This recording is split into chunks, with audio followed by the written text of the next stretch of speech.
So this Sig Sauer fanboy had a moment of weakness.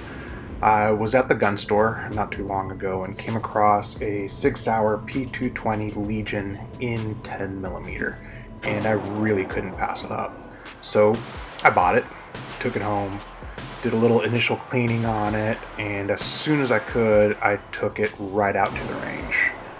Now this video here shows the first 50 rounds ever shot in this handgun, and also the first 50 rounds I've ever shot out of a pistol in 10mm. The ammo here is Sig Sauer Elite Performance 180 grain ball ammo, or full metal jacket ammo, or FMJ.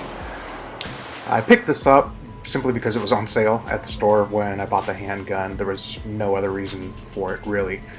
The ammo ran fine, and honestly I wasn't quite sure what to expect when I was about to fire the first shot. I was honestly a little concerned about the recoil. I've shot some guns that have a really significant recoil, and I had no idea what the 10mm was going to be like, but it really wasn't that bad. The P220 Legion is a bit on the heavy side for a handgun, given the all-metal frame, and I'm sure that helped tame the recoil quite a bit. I would say the recoil from this particular handgun in 10mm is somewhere between shooting a 45 ACP out of a full-size 1911 and shooting a 357 Magnum out of a regular-sized revolver. Now, I say regular-sized revolver because I don't know much about revolvers and I have a hard time describing them, but if you could imagine a medium-sized frame, particularly a steel frame with a 5 or 6 inch barrel, that's what I would say this was like, or at least in between that 1911 and that revolver I just described. Should be pretty obvious from this video, I don't shoot this gun very well yet.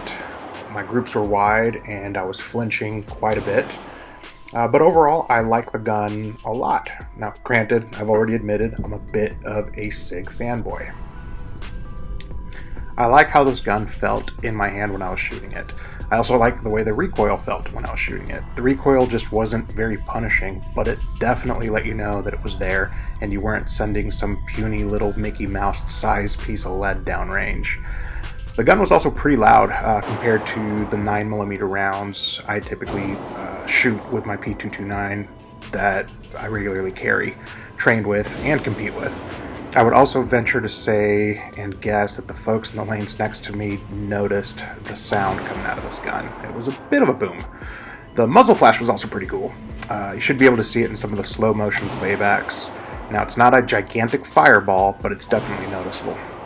As far as I'm concerned, the gun is a keeper. I plan to use it during an upcoming hunt as a backup sidearm, and you can bet on me writing more or doing another video about it if I ever actually use it to harvest an animal during a hunt. But not sure if and when that will happen, as I don't currently have any plans to hunt with it specifically. Other than a backup sidearm for when I hunt, I don't have any other plans for it, at least not yet. I'm sure it'll get some range time here and there, and it may also get a more in-depth review in the future. I guess for now, this little Sig fanboy is happy for the time being, and I can also claim to be one of those cool kids who owns and shoots a 10mm, since 10mm seems to be all the rage these days. As always, thank you for watching, and a special thank you to those who have subscribed to the channel and are supporting me via Patreon.